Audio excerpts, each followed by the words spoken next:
أعوذ بالله من الشيطان الرجيم. بسم الله الرحمن الرحيم.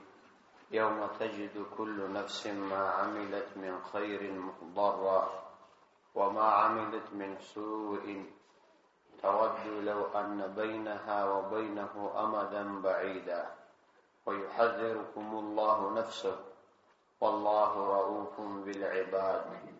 سورة آل عمران دي آيات نمبر 10. يوم تجد كل نفس ما عملت من خير محضرا. يوم هغه ورځ به تجدو پیدا کوي كل نفس هر نفس ما عملت هغه چې د عمل کړی وي من خير لتنيكي محضرا حاضر وما عملت من سوء او هغه چې د عمل کړی من سوء د بدی دا به هم حالت حاضر پیدا کوي. تودو تمنا بکی خوشوی بدغ نفس لو ان بینها و بینه امدا بعیدا کچیری فما بین که د بد اعمال او د تر ما بین امدا بعیدا یولوی ورد فاصله وی ويحذركم الله نفسه او بیروی تاسو الله عز وجل د خپل ځان والله رؤوف بالعباد. الله عز وجل پر مهربان دی بالعباد فخلو بندگانو باندې. یوم تجد كل نفس سخدریم خبره کوي چې هغه تخویف اخروی دی د آخرت د عذابونو نه بیرونه. انسان چې په دنیا کې هر عمل کوي دا مکمل د مخترج دا عمل کفلاس وی کپ جبوي او کده زړه په اراده او په قصد او په عزم باندې. ويوم تجد كل نفس ما عملت من خير محضرا.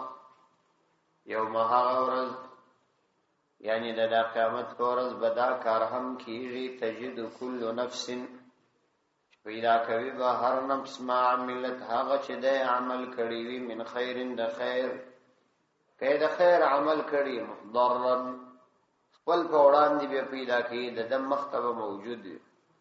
وما عملت من سوء وما عملت شد عمل کړي من سوء دبدي نو دابم پیدا کوي محضرا خپل ځان ته حاضر. د من سوء سورسته د محضرا کلمه نظر اغله او مخکنی کلمه پر دې دلالت کوي یعنی په دا ورځ بده د هر څه که بد اعمال وي که ښه اعمال وي دا بده د مخته شو دل کیږي. حکم چاته نیک اعمال کړي وي د نیکو اعمالو بدلور کړي نو هغه خو خوشاله وي. کین کوم چاته چې د بد اعمالو معلومات وسی او د بد اعمال د مختراس نو دای به تمنا کوي. تودو لو ان بینها وبینه امدا بعیدا نو تودو تمنا وکي دا بد عمل انسان د دې خبري تمنا وکوي لو ان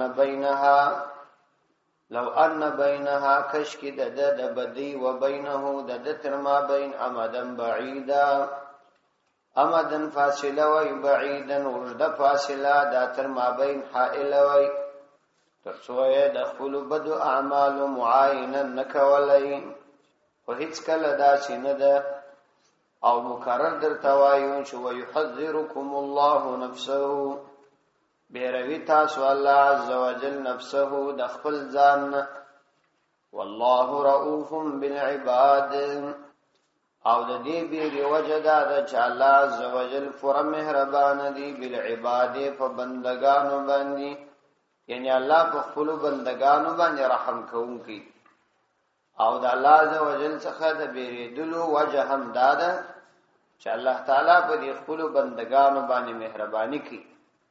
د دې مهرباني په وجه باندې الله غواړي چې دا د الله عز وجل بندگان د آخرت د عذاب خلاص شي.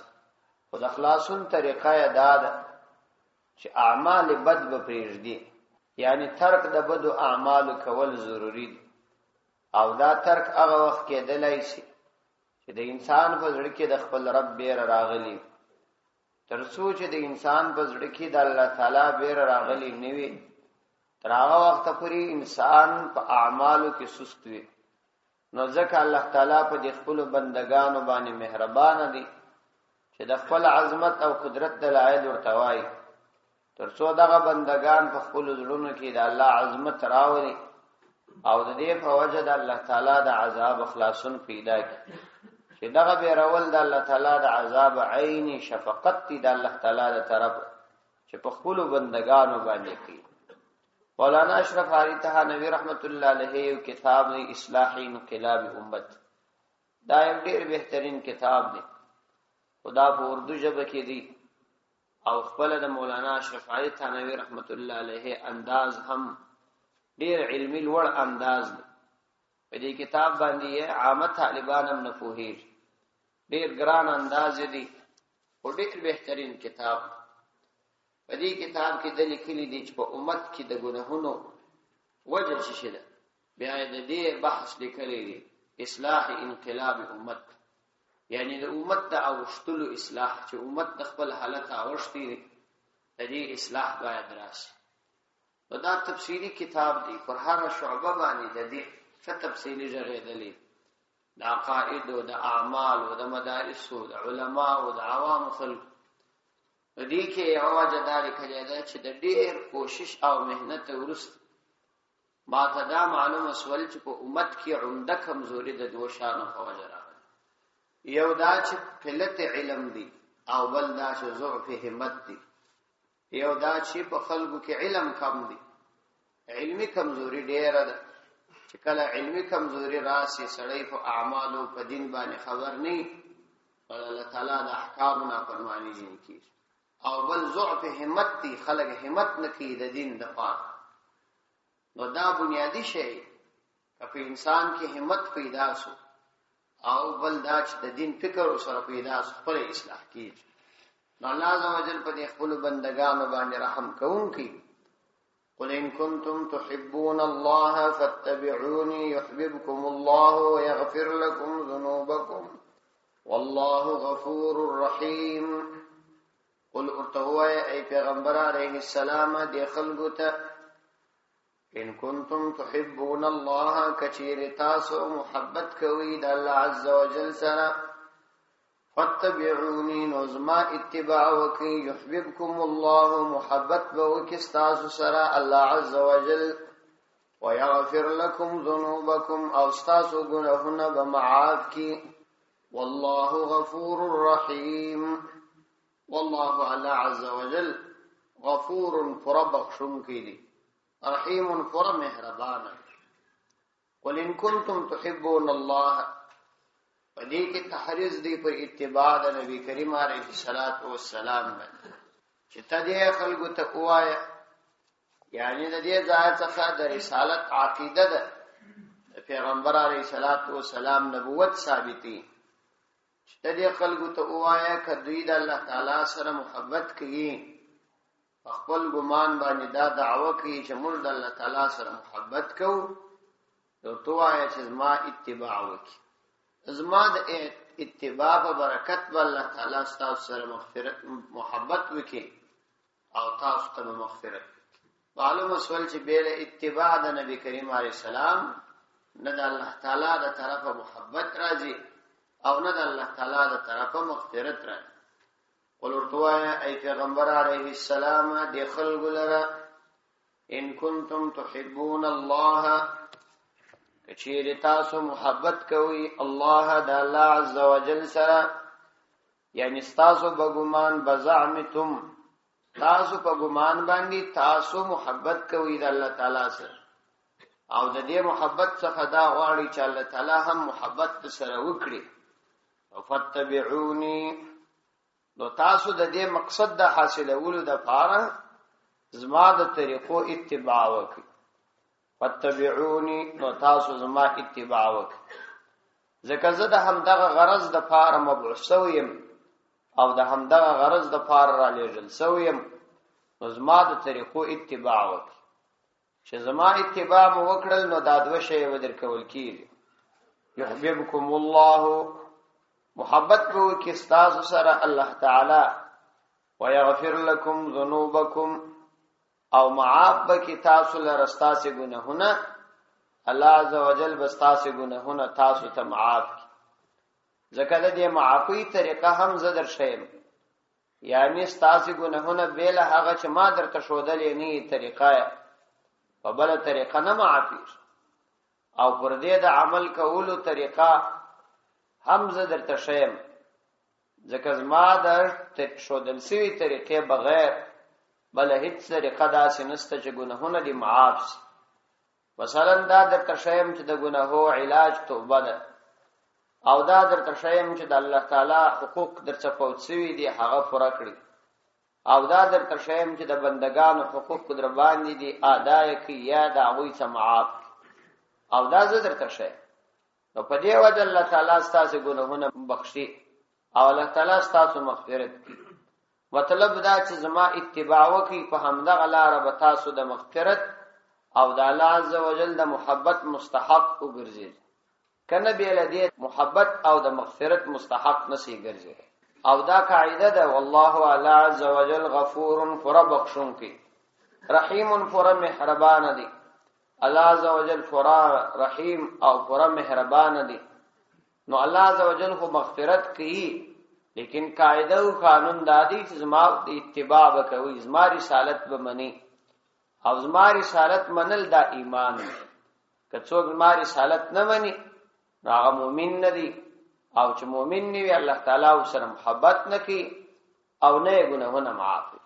په دې آیات مبارک کې الله عز وجل د نبی کریم علیه الصلاۃ والسلام محبت د خپل محبت او د خپل طرفه د مغفرت د لپاره شرط وګرځاو، او قاعده او قانون دی که شرط فوت سي مشروط بخامخا فوت کیږي، یعنی که د الله تعالی د رسول اتباع نه وي، د الله تعالی د طرفه مغفرت او د الله تعالی د طرفه محبت دارات لایس. ابن کثیر رحمت الله علیه پر دې فرق تفصیلی خبره کړه. هغه وایي چې د دې څخه دا خبره ثابته شوه چې د نبی علیه الصلاۃ والسلام اتباع دا تر ټولو لوی اصل او د دین اصل بنیاد ده. نو کوم چا د نبی علیه السلام په دین کې د ځان طریقې را استلی او پیغمبر علیه السلام نه کړي او دای دا د دین په نامه باندې کې او ځان خلکو ته د نبی علیه السلام محبوب معرفي کوي، د پیغمبر علیه السلام محب ځان معرفي کوي چې زه د پیغمبر علیه السلام سره محبت کوم او یا به د دین سره محبت دی، هغه په دې دعوه کې درواغجن دی. ځکه نبی علیه السلام فرمایي من احدث فی امرنا هذا ما ليس منه فهو رد، چې زموږ په دغه دین کې د ځان کومه طریقه ایجاد کړه نو دا طریقه رد ده، دا هیڅ اصل نه لري، دا ثابت نه ده. او بل دا که چا د نبی علیه السلام اتباع نه کول، ظاهری شکل یې، لباس یې، معاملات یې، کاروبار یې د نبی علیه السلام د طریقې خلاف نو دا په دغه دعوه کې درواغجن دی او الله عز وجل درواغجنان نه خوښي. او بیا یو شعر را نقل کړی دی، ان کان حبک صادقا لأطعته، کچیر ستا محبت صادق وای، رښتینی محبت وای، نو تا به د نبی علیه السلام اطاعت کړی وای. فإن المحب لمن يحب يطيع، لکه قاعده دا ده چې څوک د چا سره محبت کوي نو د محبوب اتباع کوي او ته د محبوب اتباع نه کوي. مفتی محمد شفیع صاحب رحمت الله علیه لیکلی دي چې محبت دا د زړه حالت دی او دا د زړه یو کیفیت دی، دا مخفي حالت دی، دا نه معلومیږي، لیکن د دې د معلومولو د لپاره خو ضروري یو طریقه پکار ده چې سړی دا معلومه کړي چې دا محبت کوي او دا نه کوي. نو بیا وایي د دې لپاره ظاهري علائم او ظاهري آثار دا او حالات او معاملات دا علامه ده دې چې دا محبت سته کنه. نو که یو سړی ظاهري علامات یې د دشمنی وي او دعوه د محبت کوي نو په دې کې درواغجن دی.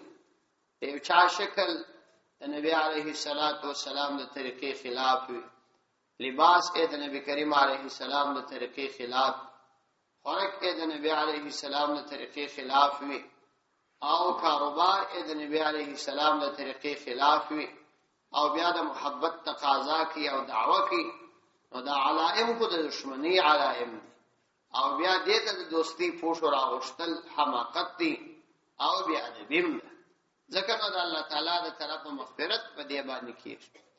ځینې مسلمانان چې په دغه ګناه اخته وي چې دا ژیره لنډوي او یا خري دا ډېره شدیده ګناه ده او دا د نبی کریم علیه الصلاۃ والسلام سره جفا ده. په هندوستان کې ډېر لوی شاعر او ډېر اشعار لیکل. د ایران نه یو عالم راغلی، دا ایران د مسلمانانو ملک او دا په خوا د ری په نامه باندې یا د خراسان په نامه باندې یادېدی او دا د بیخي لوی علماء وطن دی. علامه تفتزانی او امام مسلم رحمت الله علیه او نور ډېر لوی علما د ایران دي. دا شیګانو دلته سنیان ختم کړه او د سنیانو مکمل سلسله او د هغوی آثار علمن زیور. او دا افسوس ځای دی چې سنیان په شیګانو ته په خپلو کورونو او خپلو ځایو کې ځای ورکړي، هغوی یو مسجد هم د سنیانو د نه پرېږدي. نو دا د ایران نه یو عالم راغلی و، هغه کس ته هغه ته ویلي و چې ډېر بهترین اشعار وایي، لیکن کشکې دې دا ژیره نه وهلی. هغه شاعر فارسی شاعر و، هغه ورته ویل دلی کسی را آزار نمیکنیم، تا چا زړه خو نه آزاراو. دور تو ویل دلی رسول الله می تراشی، تو خود رسول الله صلی الله علیه وسلم زړه غچکې. نو هغه چې دا خبره واورېدل ډېر په تعجب کې شو چې تازه په حقیقت باندې پوکړم. شیطان ما ته دا دوکه را کړې وه چې بس د چا زړه ما آزاروه، نو کژېره دې وهل او لنډول دې پروا نه لري. اوس زه پوه شوم چې ما د رسول الله صلی الله علیه وسلم زړه آزاراوه، نو زه به بیا دا کار نه کوم. مفتی محمد شفیع صاحب رحمت الله علیه په دې ارتباط ښه تفسیري خبره کړې، او مولانا رشید احمد لدیانوي صاحب رحمت الله علیه یو کتاب لیکلی دی، تاسو پیدا کی په پښتو ترجمه شوی، د الله تعالی څخه باغی مسلمان. ډیر بهترین کتاب دا د ډیر ملکونو باندې ګرځېدلی دی، بیا یې په مختلفو ملکو کې بیانونه کړي، پر مختلفو موضوعاتو یې خبره کړې. د الله تعالی څخه باغی مسلمان په دې کې دا خبره کړې ده چې دا د ژیرې لنډول او خریل چې څوک حج ته ولاړ شي، عمرې ته ولاړ شي، بیا د هغې خوا راځي، وایي دا کس منافق دی. ځکه د نبي علیه الصلاة والسلام روضې ته ورغلی، ورته ودرېدی او په دې کې دومره تاثیر هم ونه کړي چې د هغې خوا راتلی، بېرته پر پخواني شکل پاتې. او دا وایي قاعده ده کوم سړی چې د نیکۍ عمل وکړي او د نیکۍ د عمله وروسته د بدۍ عمل ځینې ښکاره سو، په دې دې پوه سي چې د نیکۍ عمل عند الله مقبول نه دی. ځکه د قبولیت علامه وایي دا ده چې الله تعالی سړي ته د نیکو اعمالو توفیق ورکړي، که نه کوي وردا د دې علامه ده چې نیک اعمال نه دي قبول شوي. دی باید په دې باندې د الله تعالی څخه زیاته معافي وغواړي. نو قل ان کنتم تحبون الله فاتبعوني يحببكم الله ويغفر لكم ذنوبكم والله غفور رحيم. قل اطيعوا الله والرسول فإن تولوا فإن الله لا يحب الكافرين. تلرم خبر د مسابقت الى اتباع رسول الله صلی الله علیه وسلم. د نبی علیه الصلاۃ والسلام اتباع ته مسابقت یعنی در هر شي مخکې کول. قل ورتوای پیغمبر علیه السلام دی خلق لرا اطیعوا الله والرسول، تاسو اطاعت وکي د الله عز وجل او د الله د رسول. فإن تولوا فإن الله لا يحب الكافرين. فإن تولوا كمخوالوا فإن الله لا يقينا الله عز وجل لا يحب الكافرين. نخشوي الكافرين کافران چاو کفر کی، یعنی تاسو د نبی علیه السلام او د الله تعالی اطاعت کوي چې دا ضروری دی او دا د ایمان علامه ده. کوم څوک د نبی علیه السلام اطاعت نه کوي، مطلب دا چې د پیغمبر علیه السلام د رسالت اعتقاد او عقیده نه لري، او دا بیا کافران دي او الله تعالی کافران نه خوښوي. قل ورتوای پیغمبر علیه السلام دی خلق لرا اطیعوا الله، تاسو د الله عز وجل اطاعت وکي چې دا اصلي مقصد دی. والرسول او تاسو د رسول اطاعت هم وکي چې دا شرط دی او بیل شرط مشروط نه پر ځای کیږي. فإن تولوا کثیر دی مخواړوي، یعنی دا چې د اطاعت عقیده نه درلودل نو دا کفر دی. فإن الله نو یقینا الله عز وجل لا يحب الكافرين، کافران خوشي، کافران سره محبت نکي. دا خبر واو، یعنی په دغه صورت کې چې سړی د خدای د رسول د رسالت عقیده ونه لري، که هم د الله تعالی د توحید عقیده لري، که هم د قیامت د ورځې عقیده ولري، که هم پر نور ټول انبیاء ایمان ولري، په ټول کتابونو ایمان ولري، او په ټول ملائکه باندې ایمان ولري، خود پیغمبر علیه السلام د رسالت اعتقاد ونه لري، دا کافر دی. او الله تعالی د کافرانو سره محبت نکي. وجد محبت لپاره دا ضروری ده چې سړی به د شرایطو پابندي کوي. منځغه وخت صحت پیدا کوي چې او دسوي او داس نو المن صحت نه لري. نو د الله تعالی د محبت دعوه کول یا د الله تعالی د محبت هوس او تمنا درلودل دا به حقیقت کار دی که څوک د پیغمبر علیه السلام د رسالت عقیده نه لري. إن الله اصطفى آدم ونوحا وآل إبراهيم وآل عمران على العالمين. پنځمه خبره د تفصیلی جواب دی د شبهه او پیغمبر علیه السلام د تسلی ده. ستاسو نبوت حق دی که خلق ستاسو نبوت په ارتباط څخه خبره کوي نو هغه مو سره منه، چې ستاسو نبوت حق دی، ستاسو نبوت داسې دی لکه مخکنی انبیاء او تور کړي. إن الله اصطفى آدم ونوحا وآل إبراهيم وآل عمران على العالمين. یقینا الله عز وجل اصطفى ورکړي مختار کی آدم علیہ السلام، ونوحا او نوح علیہ السلام، وآل ابراهيم د ابراهيم علیہ السلام اولاده، وآل عمران د عمران اولاده، على العالمين عالمون باندې، ذریتن پدا سے حال کی چا اولاده د بعضها بعض داوی من بعض د بعضو څخه. والله سميع عليم.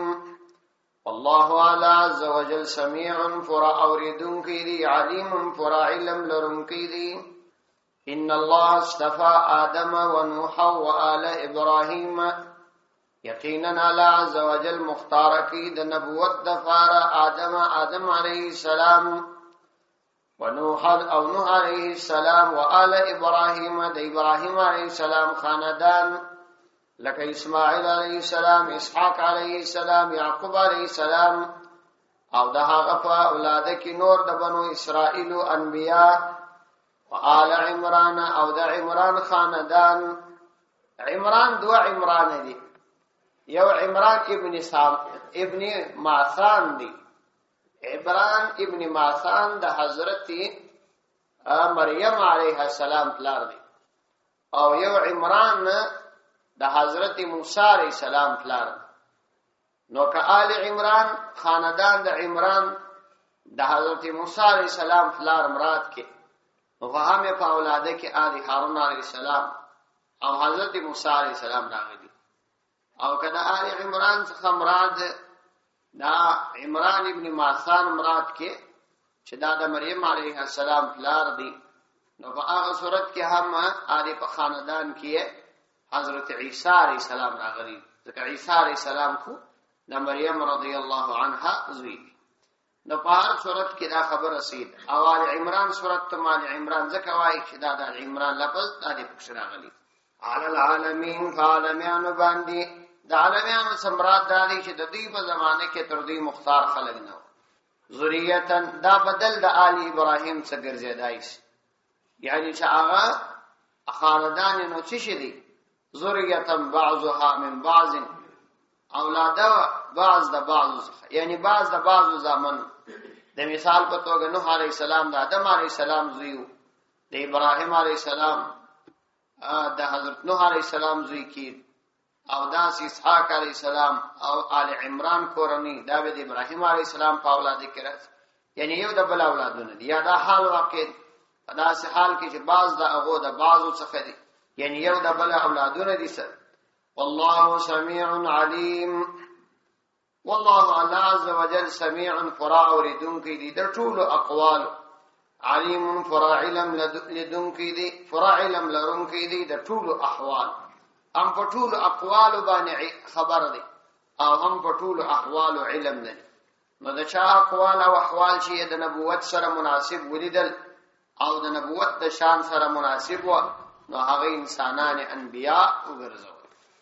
اذ قالت امرأة عمران ربي إني نذرت لك ما في بطني محررا فتقبل مني إنك أنت السميع العليم. او هغه وخت هم قابلیات دي.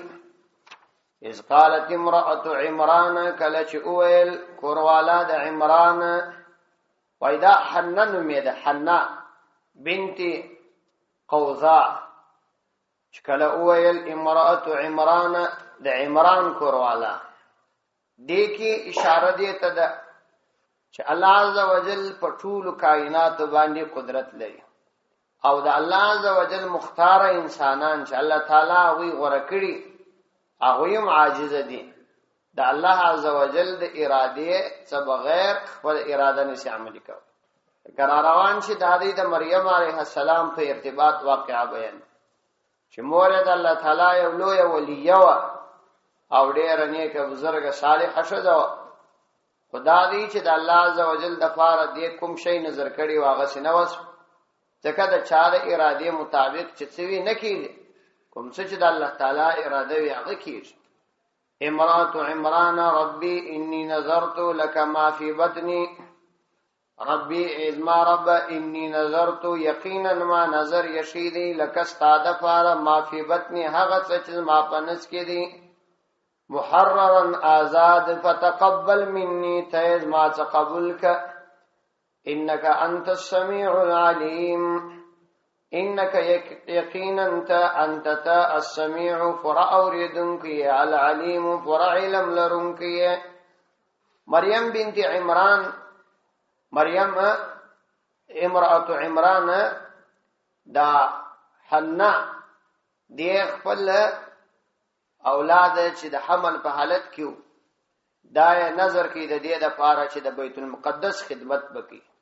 په خوا زمانه کې دا یو عبادت چې اولادونه د مساجد د خدمت لپاره نظر کول، مطلب دا چې بل خدمت به بیا نه پکاو د دې لپاره هغه الله تعالی د نارینه اولاد په ځای باندې لور ورک.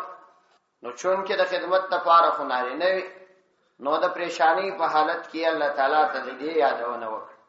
نو مطلب دا دی چې ګوري دلته د دې د غشتنه چې څنګه د دې اراده واغه هغه سینه ده سره. اذ قالت امرأة عمران، هغه وخت قابل یاد دی کله چې اویل د عمران کوروالا یعنی د مریم رضی الله عنها مور، ربي از ما رب یعنی په حالت د حمل کې دا خبره وکړل انی نذرت لك ما في بطني، یقینا ما نظر کړی دی تعالی را یعنی ستاد عبادت د پاره ما هغه فی بطنی چې ما پنس کې دی محررا آزاد، یعنی دا چې د خپل کار د پاره بیان لګوم بلکې د الله تعالی د خدمت د پاره بوي، د الله تعالی د دین د خدمت د پاره بوي چې دا د الله تعالی کور دی بیت المقدس دی، د دې خدمت وکړي، د دې خدمت وکړي. محررا معنا آزاد، دا مطلب چې غلام بنوي د چا، ولی غلام د آقا په خدمت باندې اختوي. فتقبل مني، تقبل ک د مني زما څخه ته قبول ک، زما څخه قبول ک. انك انت السميع العليم، یقینا انت چې السميع فراور دونکي یعنی زما عرض اوري، العليم فرع علم لرونکي یعنی زما په نیت باندې علم لري خبري. فلما وضعتها قالت ربي إني وضعتها أنثى والله أعلم بما وضعت وليس الذكر كالأنثى وإني سميتها مريم وإني أعيذها بك وذريتها من الشيطان الرجيم. فلما وضعتها کله چې هغه وزیږول قالت وی ویل ربي از ما رب اني وضعتها انثى، یقینا ما خو وزیږول انثى انجلی، والله على عز وجل اعلم فرع علم لرونکی دی بما فاغ وضعت چاغه زیرولید وليس الذكر كالانثى او ندی هلك كالانثى لکنجلی واني سميتها مريم يقينا ما نمکشه شودی د هغه مريم واني اعيذ بها او یقینا ز پناه غواړم اعيذها پناه غواړم د دې په ارتباط څخه او ذریتها او د دې د اولاد په ارتباط من الشیطان الرجیم د شیطان څخه رجیم ترټلی د دې ترټلی شیطان څخه د دې او د دې د اولاد د پاره په تاثیر پناه غواړم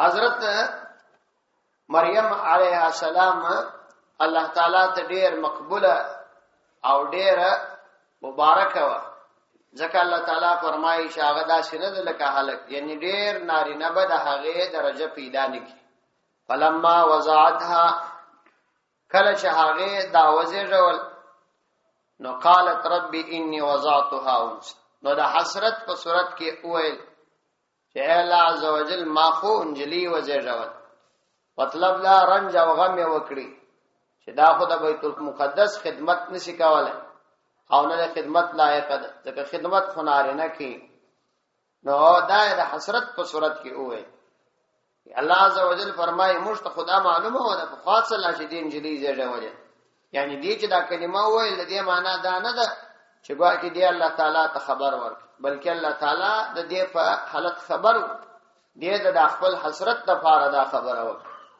والله اعلم یعنی دا د دې خپل حسرت او غم والله اعلی عز وجل اعلم فرع علم لرونکی دی بما وضعت فاغ چې دی وضع کړی وليس الذكر كالانثى او نه دی ذکر نارینا كالانثى لك شذ یا لك دانجلی دا به یا قول د الله تعالی او یا به قول د مریم د مور نو کدا قول بنت عمران وی د مریم د مور کدا دا هغه قول وینو د الفاظ سره اوشتي دي دې ته قلب وای دام د بلاغت یو اصل دی او مقدمه کې به تاسو ویلي وليس الانثى كالذكر بیا ترجمه دا ذکر یعنی شنجری خو نه داس نه لکه الک خو د خدمت لپاره شودل کیږي او یا مدا قول د الله تعالی بیان او قلب نه دی بخښ راغلی چې الله تعالی دې ته وایي چې د الک درجه دومره لوړه نه ده لکه د انجلی درجه چې لوړه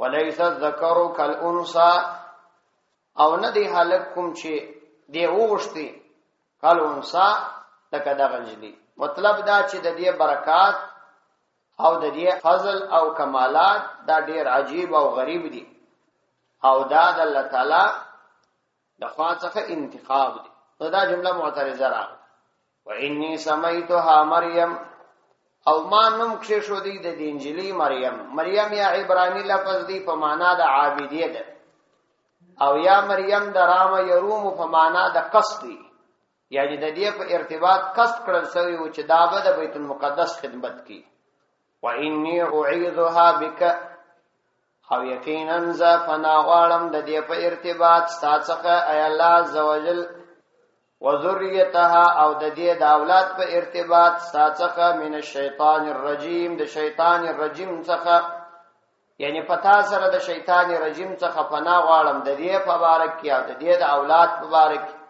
چې ته د شیطان الرجیم څخه د دې حفاظت وکړي د دې آیات څخه څو مسائل راووت یو مسله دا جن راووتل چې مور لره د دې حق ستا چې د اولاد ولایت او سرپرستی وکړي د کدل ته چې دادی مریم علیها السلام د خپل مور له طرفه د بیت المقدس لپاره د خدمت لپاره دا نظر کیږي نو دا قاضی فلار نه دی سره ملګری یعنی کومور خپل اولاد د کوم خدمت لپاره د جائز خدمت لپاره انتخاب کړي نو دا حق لري دا څنګه د اولاد ولایت د څنګه چې د فلار ست د مور همست البته علما وايي چې په دې کې ضروری ده چې هغه مسائل چې هغه د نکاح مسائل یا د کاروبار مسائل هغه کې د شری ولایت نه لري د کاوی پوره معلومات نه لري او اصول نه پیژ او دوم دا چې مور لره د دې اختیار شته چې پر خپل اولاد باندې نوم کشي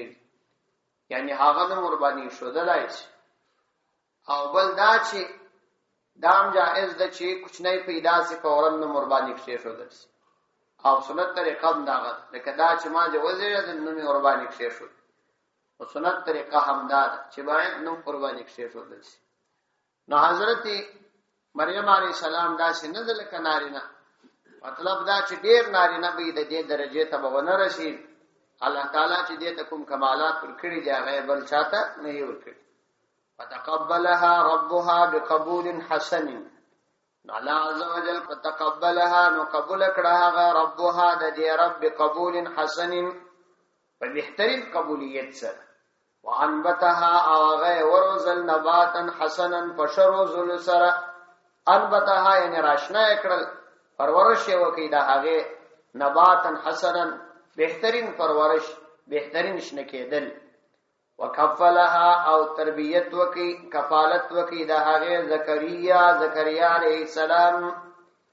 كلما دخل عليها زكريا المحراب وجد عندها رزقا.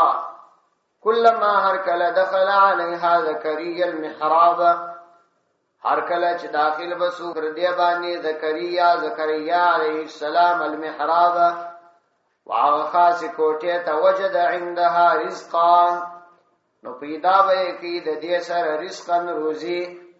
قال ویل یا مریم و ای مریم علیہ السلام ان لك هذا، یعنی لکم ظاهر علی دی دا تعالی ان لك هذا یعنی کیف لك هذا یا من اين لك هذا، دا رزق تاسو د کم ظاهر علی دی ویل هو من عند الله، دا د الله عز وجل د طرف دی او دا خو څنګه خبره نه ده. ان الله یقینا الله عز وجل يرزق رزق کوي من یشاء بغیر حساب، چاته چې خوشي به حساب رزق کوي.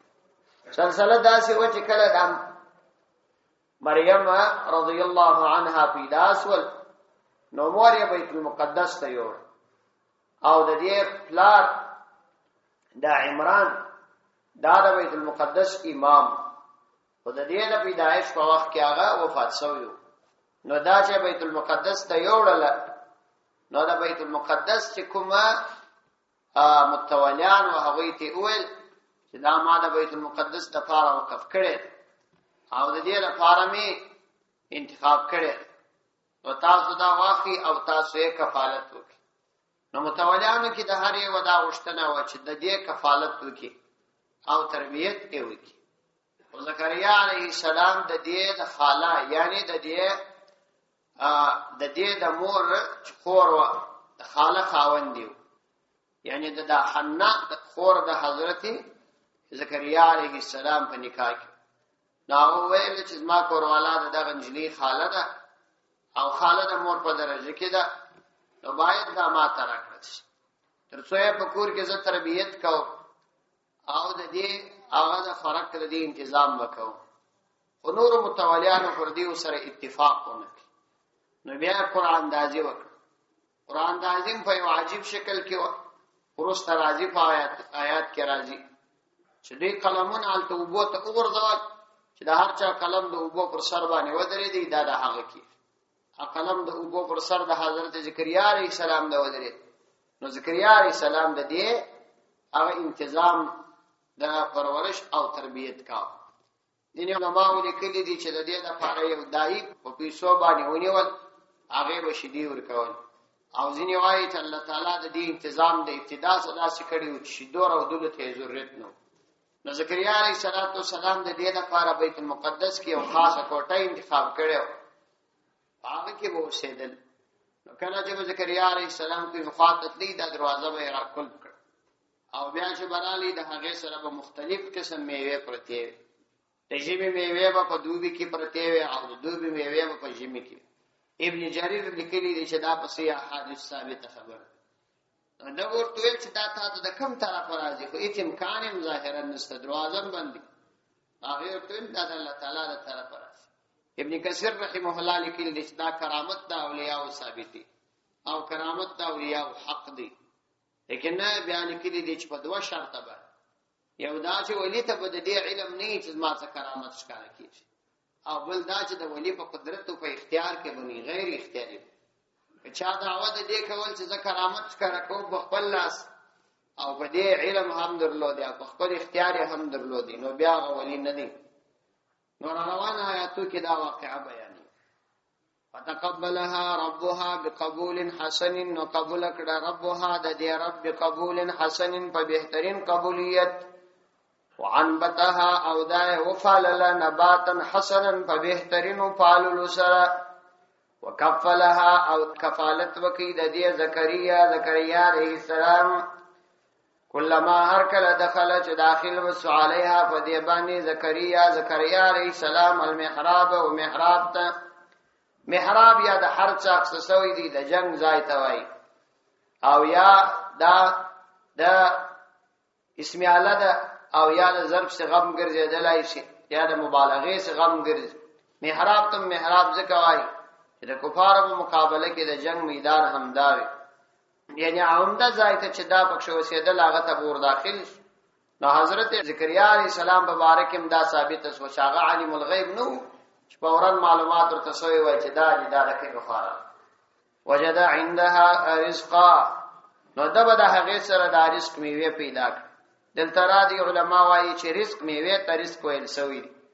قال یا مریم ان لك هذا ندور تویل اے مریم علیہ السلام ان لك هذا څنګه تا ته دا راغلی یعنی دا روزي تا ته د کوم ځای راغلی ده سره د دې چې ځای قفل دی بند دی او د باندې راتلو څخه امکان هم نشته. قالت هو من عند الله نو دی ویل چې دا خود الله تعالی د جانب دی یعنی د خزانه غیب څخه او دا کومه ګرانه خبره نه ده. ان الله یقینا الله عز وجل يرزق رزق کوي من هغه چاته یشاء جوی غواړي بغیر حساب بین حساب الله تعالی چاته رزق کوي یعنی هغه کې کوم حساب او کتاب نو سره کوي انتهایی زیات رزق کوي. صدق الله.